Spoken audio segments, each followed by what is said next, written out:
UK Prime Minister advisor and political consultant Thomas Corbett-Dillon, along with Republican strategist Luke Ball.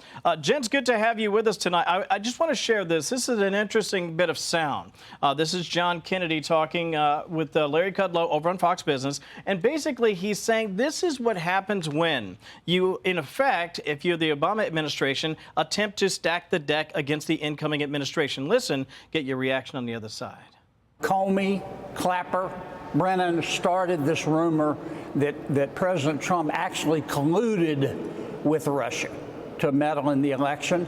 And they, of course, they had the media on their side, and they were spreading it. It was spreading like wildfire. And then all of a sudden, oopsie friggin' daisy, the Mueller report came out, which proved they were all lying.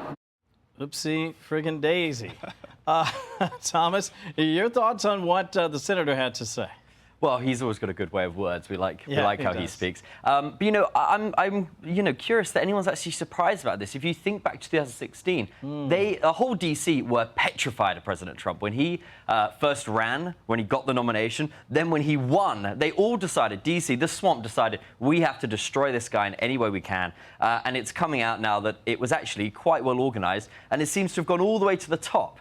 So we'll see what comes out about this report. You know what's interesting to me as well, Luke, is I feel like we knew this for the most part. This sort of confirms what a lot of people in this town already believed, and yet to see it in black and white and to hear the director get there at the White House press briefing and lay it all out. It was quite stunning, I thought. What did you think? The Democrats manufactured this. They funded it through the Steele dossier. They made sure it stayed in the news. They promulgated it, and they still preach the Russia collusion hoax to this day. There are still Democrats that are out there saying that the Russia collusion hoax was gospel, that they had actual evidence, as Adam Schiff said, that the Trump campaign colluded with Russia, and that they promulgated this all the way up through the election. And Trump realizes this is an opportunity to call them out. And also the Democrats want to use this as an opportunity to distract from all of the wins that the president is having right now. And I don't think he wants any of that. You know what's interesting as well, Thomas, is the fact that, again, I haven't had a chance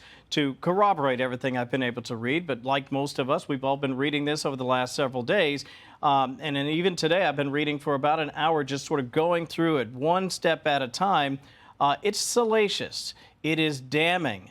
And if proven to be true, it really could shake the very foundation of our democracy, of this constitutional republic. Am I overstating what I've read so far? No, I think you're exactly right. And, I think one of the most interesting things is how the Democrats were screaming, saying it's an outrage. How dare you even insinuate that you might prosecute a president? Meanwhile, we only have to go back, what is it, 6 months? Yeah. When they're all screaming and saying, Trump's got to go to jail. They were raiding his house, going through Melania's closet. It's total double standards from both sides.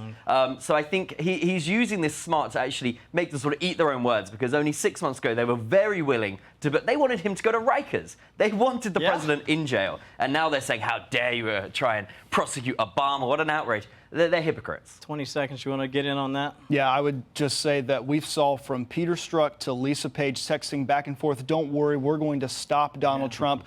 The left and Democrats sometimes believe they are the only thing standing in between Donald Trump and the fate of our republic, and they will do anything to take it into their own hands and circumnavigate the Constitution. Just a crazy time, too, and I'm glad you mentioned it. It's a different world in some ways back in 2016, 2017 compared to now, and yet it wasn't that terribly long ago. Real quick, want to run this by you. A brand new Fox News poll. How do you feel about how things are going here in the U.S.? We asked respondents, are you satisfied or not? As we take a look, satisfied back, let's say back in June of 2024, 34% back then. It's up to 44%. Again, that's a jump of 10 points over last summer.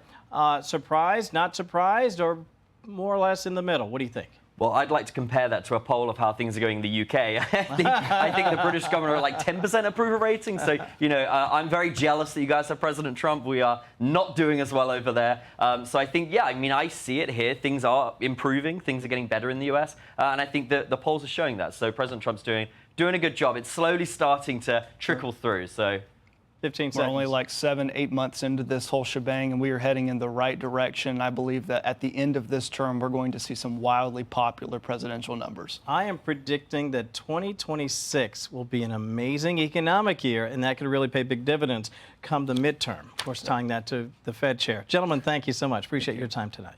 Hey, Sean Hannity here. Hey, click here to subscribe to Fox News YouTube page and catch our hottest interviews and most compelling analysis. You will not get it anywhere else.